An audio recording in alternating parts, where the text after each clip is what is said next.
The duo of guardian and child had just exited a building. A relatively massive amount of money had just been spent there. The girl walked ahead and seemed happy while the man followed her without much emotion to show. Thanks, Eraserhead. I appreciate it. Uraraka said while turning her face. No need, it was just a signature. Eraserhead responded. Well, yeah, but I'm still grateful. Without you, they wouldn't have allowed me to buy all that. Our Electromaster was beyond happy for the help, but deep inside, some sadness flowed through. This was only the first step towards a better tomorrow. That does raise a question. Why is it that you abruptly decided to buy the immediate terrain that surrounds UA? Are you attempting to shut us down so you can escape? Not at all. If the school needs to use most of it, I'd be glad to let them do so. We only need a small part of it anyways. I see. Well, I hope that whatever you're planning goes well then. Ochako delivered a quick hug to her sensei without speaking a word, and right after, she leaped away with the help of her quirk. See you later, Eraserhead. I have some things to do. But that she could hear from you. A place to mourn, huh? If only it were that easy.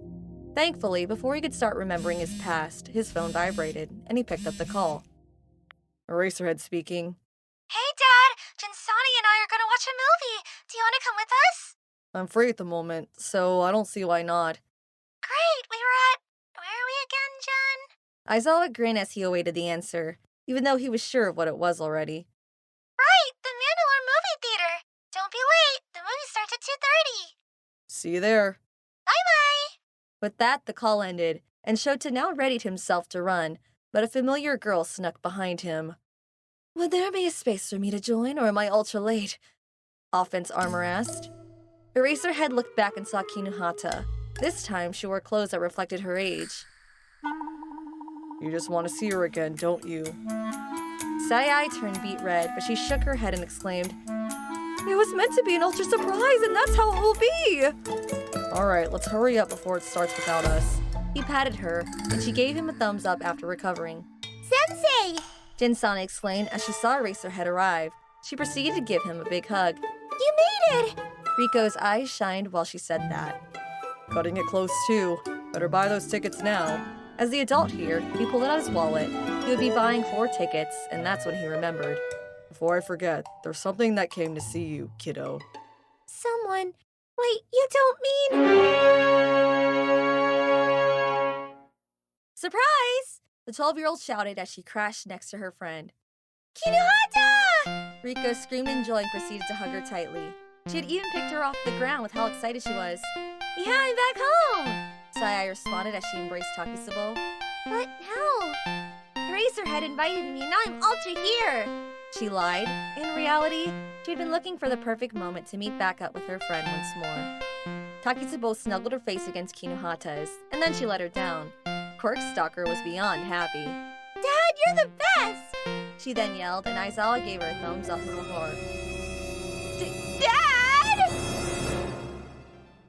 Radio Noise had been staring silently from a distance. She didn't know who this new girl was, but she was a bit jealous that Takitsubo was going crazy over her. In comparison, she made her seem like a mere bystander. Hi, I'm Jinsani. In a desperate attempt to get in, the sister spoke up.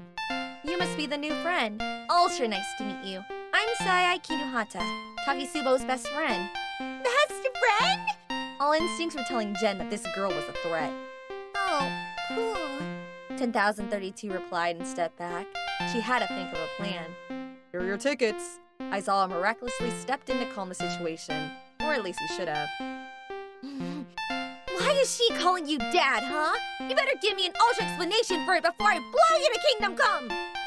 It was her decision. I never gave her that option, and she started to call me that, and I allowed it as it didn't bother me. Eraserhead clarified calmly. He hadn't been faced by the girl's threat in the slightest. I see. Sai began to say, but she was interrupted as Radio Noise stood before her. Threaten him again, and I'll kick you down from that pedestal. Learn some manners, little girl. Insani was now deadly serious.